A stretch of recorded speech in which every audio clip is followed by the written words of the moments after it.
HOA Karen said my farm belonged to the neighborhood. I've worked this family farm for 12 years, according to one farmer. The land had been in his family for 3 generations. His grandfather built it. His father expanded it. Now it was his responsibility. That everything was peaceful. Until the subdivision arrived.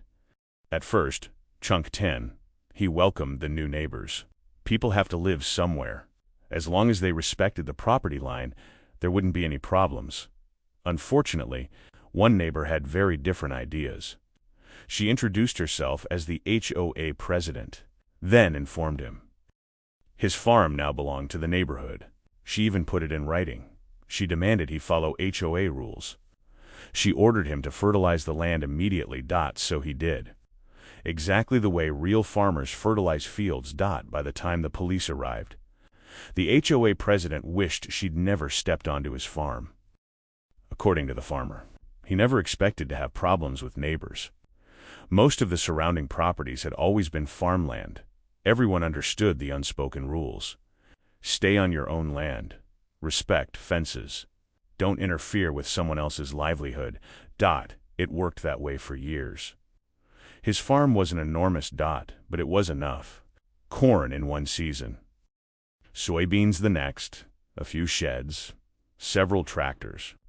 One old farmhouse. And thousands of hours of hard work.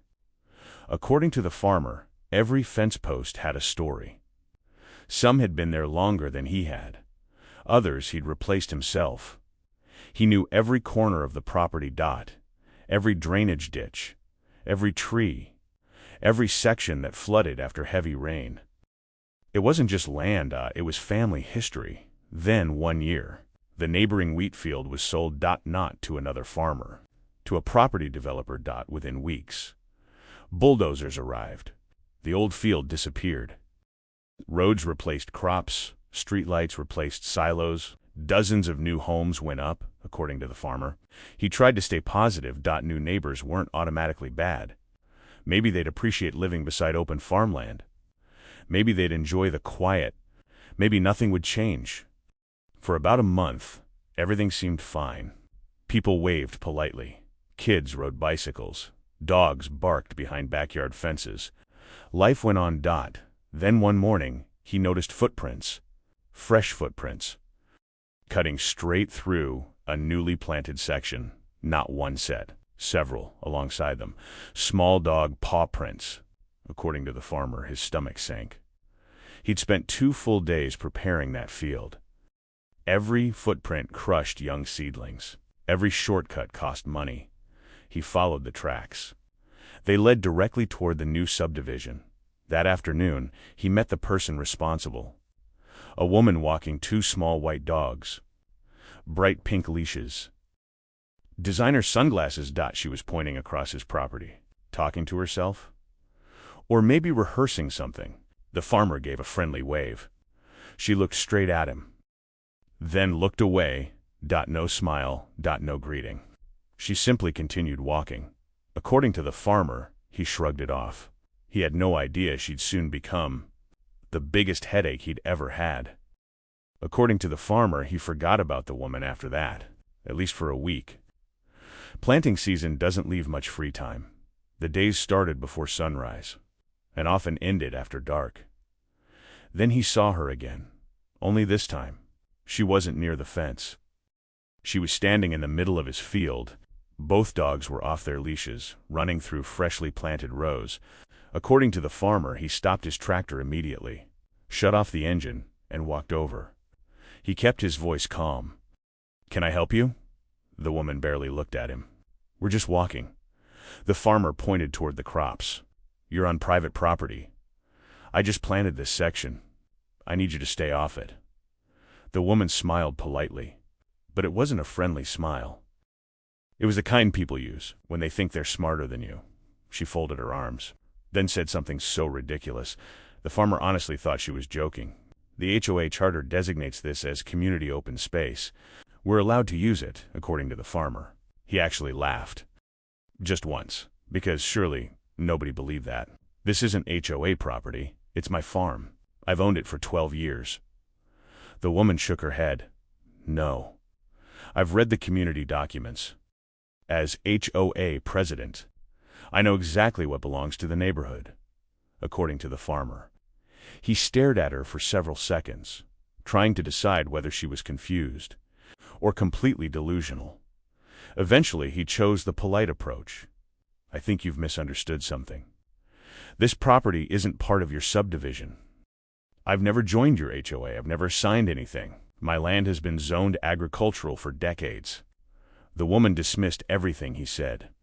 You should really review the planning documents. They explain it, she called to her dogs, turned around, and casually walked away, as if she'd just educated him about his own property, according to the farmer. He stood there in complete disbelief, then climbed back onto the tractor, finished his work, but the conversation kept replaying in his head. That evening, he pulled the property's deed from his filing cabinet. Every survey, every title document, everything his father had passed down to him, just to be certain, exactly as he remembered, no EASEMENTS, no shared ownership, no HOA. The next morning, he called the county land office anyway, not because he doubted himself, because he wanted absolute certainty. The county employee checked the records, then chuckled. Sir, your farm has absolutely nothing to do with that HOA. According to the farmer, he thanked her, hung up, and assumed that would be the end of it. He couldn't have been more wrong, because over the next few weeks, the HOA president didn't stop coming. She started bringing friends. Every morning, right through the middle of his crops. As though his farm really did belong to the neighborhood. And that's when the farmer realized he wasn't dealing with a misunderstanding. He was dealing with someone who genuinely believed the rules didn't apply to her, which meant things were about to get much worse. According to the farmer, it started with 2 people, then 4, then 6, within a month. Morning walks through his field had become routine. The HOA president led the group. Everyone else simply followed. Some carried coffee. Others walked their dogs. A few even stopped to admire the view, as if they were strolling through a public park, according to the farmer. He approached the group one morning. He stayed respectful. He explained the situation again. This is private property. You're damaging my crops. Most of the residents looked uncomfortable. A couple apologized quietly. One man immediately stepped back toward the fence, but the HOA president never moved. She smiled confidently. It's basically just dirt. We aren't hurting anything. The farmer pointed toward the rows. Every footprint crushes seedlings. Those seedlings become my harvest. She shrugged, when it actually looks like a field. We'll be more careful, according to the farmer. He realized logic wasn't going to work, so he changed tactics the following day. He mailed a certified letter, addressed directly to the HOA president. It clearly stated she was trespassing. Her guests were trespassing. His farm was private property, and he expected the trespassing to stop immediately.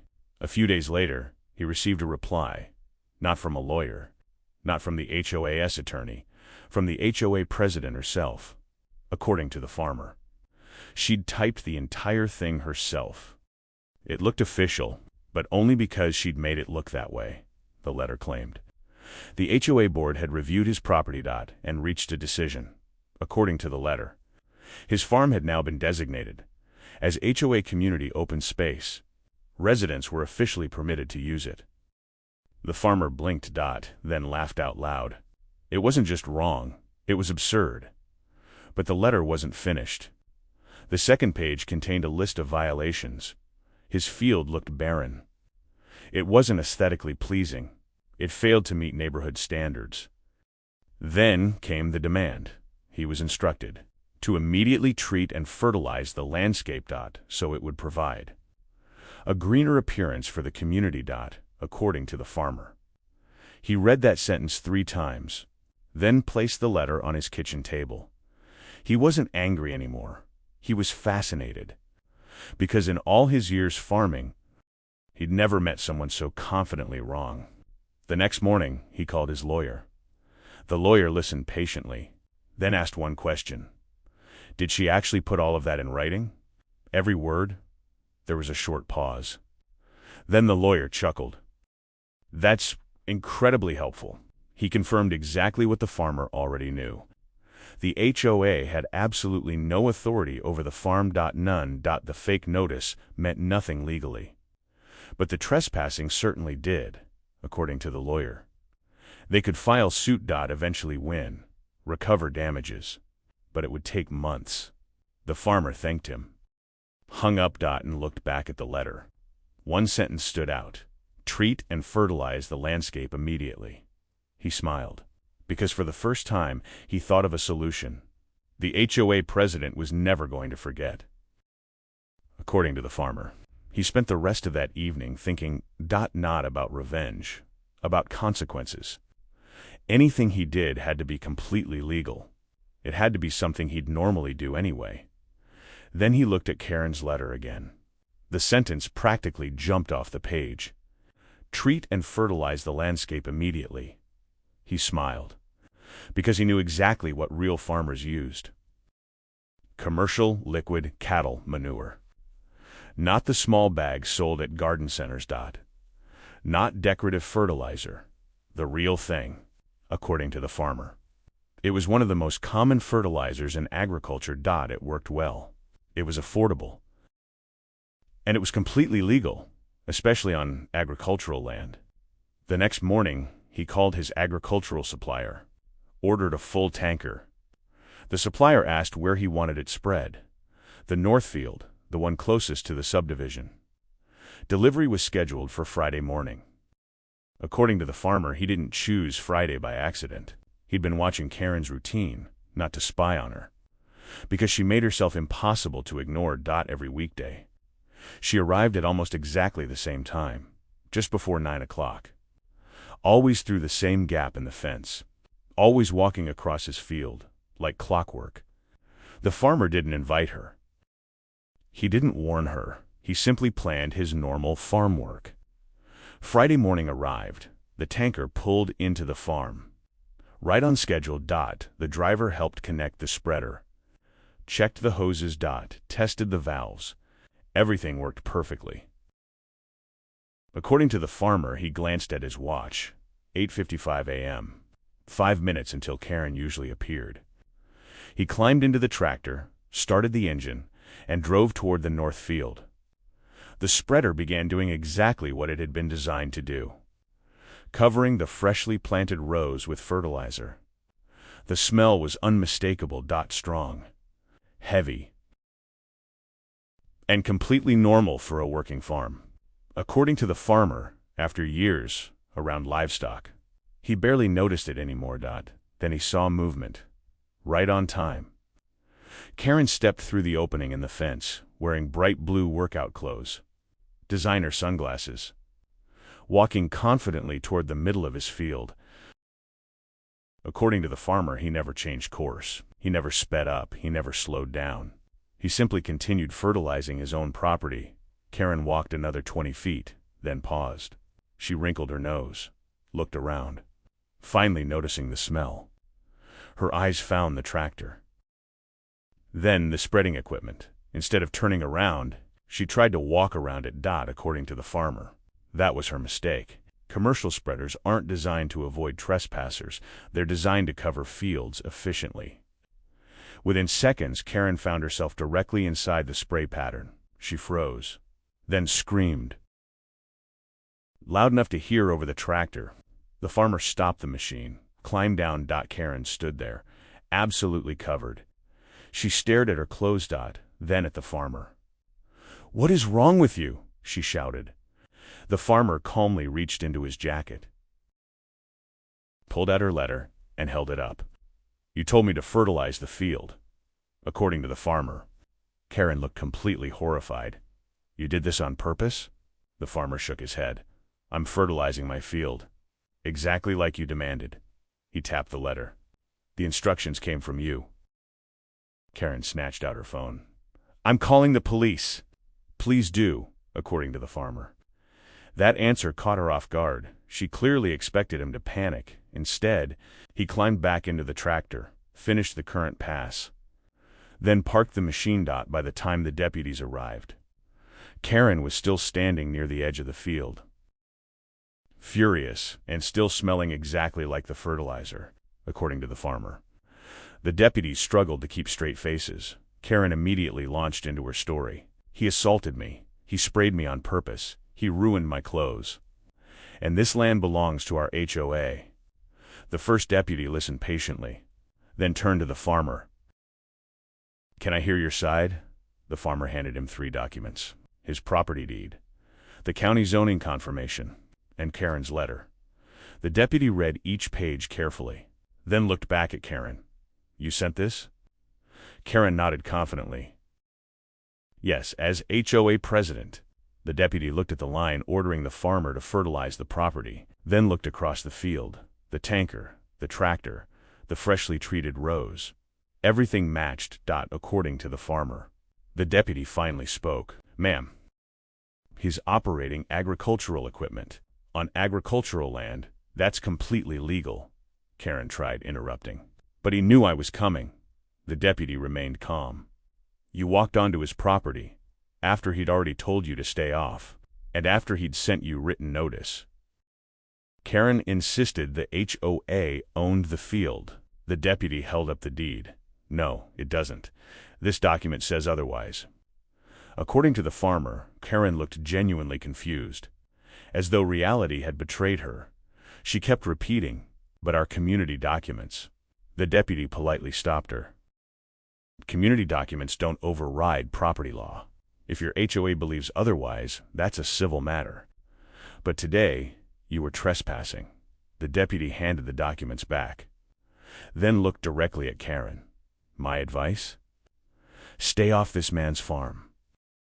According to the farmer, Karen glared at him, pointed a finger, and hissed, "You haven't heard the last of this." The farmer simply smiled. "I certainly hope I have." Over the following week, something unexpected happened. The HOA board contacted him, not Karen. The other board members. They apologized. Apparently, Karen had acted without the board's approval. She'd never been authorized to claim his farm belonged to the HOA. She'd invented the whole thing herself. The board promised it wouldn't happen again, and within days, the morning walk stopped. No more dogs. No more footprints. No more fake notices. Just a quiet farm again. According to the farmer, Karen resigned from the HOA a few weeks later, all because she tried to tell a farmer how to fertilize his own land. The funny thing is, this story was never really about manure. It was about entitlement. Karen genuinely believed that an HOA could overrule property, deeds, county records, and decades of ownership simply because she said so. She ignored fences, ignored warning letters, ignored common sense. And when a real farmer did exactly what she'd demanded, she was the one calling the police. In the end, she didn't lose because of fertilizer.